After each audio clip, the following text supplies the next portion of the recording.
Hello friends, welcome to my channel.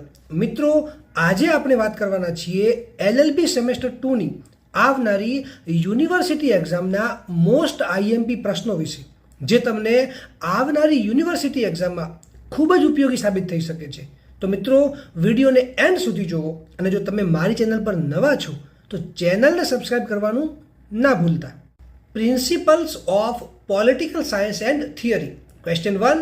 ભારતના બંધારણના અનુચ્છેદ 21 અન્વયે કાયદા દ્વારા પ્રસ્થાપિત પ્રક્રિયા સમજાવો અને ઉચિત ચુકાદાઓ સાથે ચર્ચા કરો.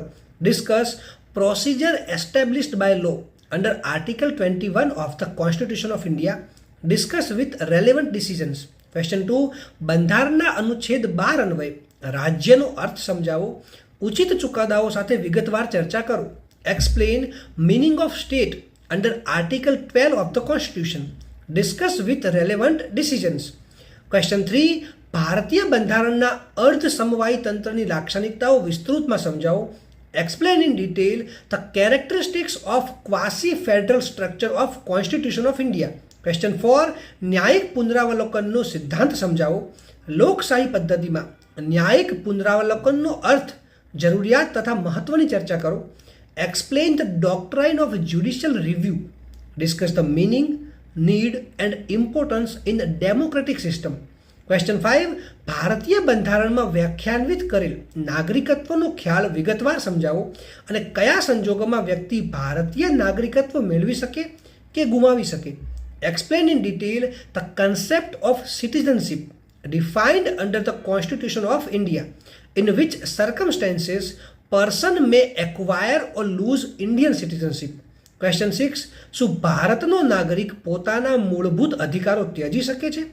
મૃત્યુ પામવાના અધિકારની જોગવાઈઓ વિશે તમારો જવાબ ન્યાયિક ચુકાદાઓને ટાંકીને આપો. Is it permissible for a citizen of India to waive his fundamental rights? Answer in detail along with judicial pronouncement about the status of right to die. Question 7. ટૂંક નોંધ લખો, એટલે કે રાઇટ શોર્ટ નોટ્સ. એ. સત્તાના વિભાજનનો સિદ્ધાંત, એટલે કે doctrine of separation of power. B. કાયદાના શાસનનો સિદ્ધાંત, એટલે કે principle of rule of law. C. ગ્રહણનો સિદ્ધાંત, એટલે કે ડોક્ટ્રાઇન ઓફ એક્લિપ્સ. અને ડી. સંસદીય લોકશાહી વ્યવસ્થા અને પ્રમુખશાહી લોકશાહી વ્યવસ્થા. Parliamentary democratic system and presidential democratic system. મિત્રો, જો તમને કોઈ બીજો ક્વેશ્ચન હોય તો તમે મને કમેન્ટ સેક્શનમાં પૂછી શકો છો. અને આ વિડીયોને લાઈક કરો, વધારેમાં વધારે શેર કરો અને મારી ચેનલને સબસ્ક્રાઈબ કરવાનું ના ભૂલતા.